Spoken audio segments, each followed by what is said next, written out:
तुम्हारी कृपा मोते कछु न बसाए। बोलिए प्रेम से श्री सद्गुरु महाराज की जय। 20 ब्रह्मांड के कण कण में सर्वव्यापक प्रातः स्मरणीय अनंत श्री विभूषित श्री ब्रह्मादेव महाराज के दिवस श्री चरणों में कोटि कोटि सन्मन। मंत्रासीन पूज्य गणेश बाबा हमारे ब्रह्मादरणीय शेष जी के चरण आदरणीय उपस्थित सत्संग प्रेमी सिद्धों माओ माताओं बहनों। अभी हम लोगों ने योग श्री उपनिषद से सुना, कबीर बाबा के की वाणी भी सुना और परमा दीवाने की वाणी सुना। योग ब्रह्मा जी जाते हैं भगवान शंकर के पास में, पूछते हैं प्रभु कोई योग को महान कहते हैं, कोई ज्ञान को महान कहते हैं, दोनों में श्रेष्ठ कौन है? तो वहीं भगवान शंकर करने कृपा किए कि बिना ज्ञान का योग नहीं होता है, और बिना योग का ज्ञान नहीं होता। ज्ञान यानी सत्संग, सत्संग से ज्ञान होता है। संसार का ज्ञान तो हम लोग को है नहीं, बचपने से माता पिता सिखाए हैं, बहुत ज्ञान है संसार का। संसार के ज्ञान के लिए हम लोग को सोचना नहीं पड़ता है।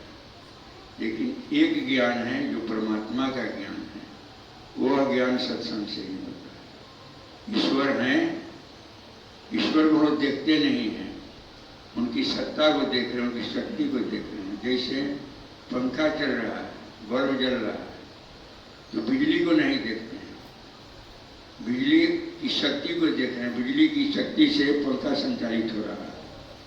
उसी तरह परमात्मा की शक्ति से ये सारी सृष्टि चल रही है। जितनी भी सृष्टि है, जो सृष्टि देखते हैं, संसार को देखते हैं, अंतरिक्ष को देखते हैं, जितने भी लोकांतर हैं, सब परमात्मा के से ही संचालित हो रहे हैं। वही है परमात्मा। उनको हम जानेंगे कैसे? इसके लिए है सत्संग। और पहचानेंगे कैसे? उनको हम पहचान भी सकते हैं। संतों ने कहा कि उनको पहचाना जा सकता है। कबीर बाबा की वाणी में सुने, उन्हें जानते हैं चांद चश्म से नजर ना वे खोजू रूह के नैना।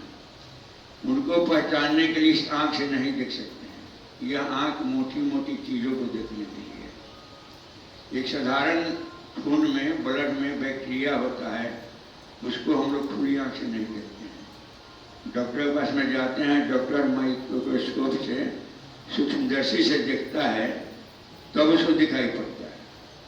अब विचार कीजिए कि सूक्ष्मदर्शी से बैक्टीरिया को देखता है, अब बैक्टीरिया में जो घुसा हुआ है, जो बैक्टीरिया को चला रहा है, उसको कौन से देखेंगे? उसी तरह हमारे अंदर जो शक्ति है जिसे चला रहे हैं, इस शक्ति जब निकल जाती है, किसी ने देखा है इसको निकलते हुए? कोई देखा है? कोई पकड़ कर रख सकता है? नहीं देखा। वही शक्ति परमात्मा की शक्ति है, और उसी शक्ति से यह शरीर भी चल रहा है और सृष्टि भी चल रही है। उसी शक्ति को जानने के लिए सत्संग है, ज्ञान है, और पहचानने के लिए ध्यान है, योग है। हम जो अभ्यास कर रहे हैं, यही ध्यान का अभ्यास करें, योग का अभ्यास। योग माने होता है जोड़ना। पहले तो जानते हैं जोड़ना, योग करना। जोड़ना, किसको जोड़ना? अपनी आत्मा को परमात्मा से जोड़ना। हमारी आत्मा परमात्मा से अलग हो गई है, प्रकृति में आ गए हैं। सुनते हैं सृष्टि का नियम, बहुत सुने हैं। हमारी आत्मा प्रकृति में आ गई है, और प्रकृति में आकर के परमात्मा से अलग हो गई है। और परमात्मा से इसको मिलना है, जोड़ना है। तो हमारी आत्मा यानी हम लोग आत्मा ही हैं, तो हम लोग इस शरीर के अंदर में ही हैं, परमात्मा भी इसी के अंदर में है। इसीलिए परमात्मा को जोड़ने, परमात्मा से अपने को जोड़ने के लिए, परमात्मा को पहचानने के लिए बाहर जाने की आवश्यकता नहीं। संतों ने बताया कि बाहर जाने की आवश्यकता नहीं है। बाहर में अगर हम जाते हैं तो बच्चे का खेल खेलते हैं, दूसरा कुछ नहीं है। जितना बाहर में दौड़ ले वो सब बच्चे का खेल है, उसे कुछ होने को नहीं। अंदर में हमको चलना ही चलना पड़ेगा। उसी के लिए अंदर में चलने के लिए यह ध्यानाभ्यास है, जिसकी विधि बताई गई है हम लोग को। हम लोग उसी का अभ्यास कर रहे हैं। इसलिए कर रहे हैं कि घर पर भी जाए तो इसका अभ्यास हम करें। त्रिकाल संध्या जो बताया परमात्मा महाराज की, तीनों काल संध्या के लिए ध्यान जरूर तीनों काल कीजिए। ब्रह्म मुहूर्त में, सुबह में, और दिन में स्नान करने के बाद, और संध्या समय। तीन काल, इसको त्रैकाल संध्या कहते हैं। ये तीनों काल, तीनों समय हम जरूर ध्यान अभ्यास जितना बन पड़े लेकिन जरूर करें। नियमित करेंगे तो बहुत लाभ होगा। बीमार पड़ते हैं, नियमित दवा खाते हैं तो लाभ करता है, नियमित दवा नहीं खाते हैं तो लाभ नहीं करता है। गुणितानंद महाराज की वाणी पढ़े वो बताए, किसी पोखरा को पानी से भरना है तो एक बाल्टी पानी आज डाल दो, एक बाल्टी फिर बिहान डाल दो, और फिर 2 दिन के बाद में एक बाल्टी पानी डालो, तो इसलिए जीवन भर डालते रहो लेकिन पोखरा कभी नहीं भरेगा। आप उसी पोखरा को एक छोटी पाइप से पानी खोल दो पोखरा में, तो क्या होगा? नल से पानी खोल दीजिए, लगातार बहता रहे तो कभी ना कभी भर जाए। इसीलिए इसमें नियमितता चाहिए।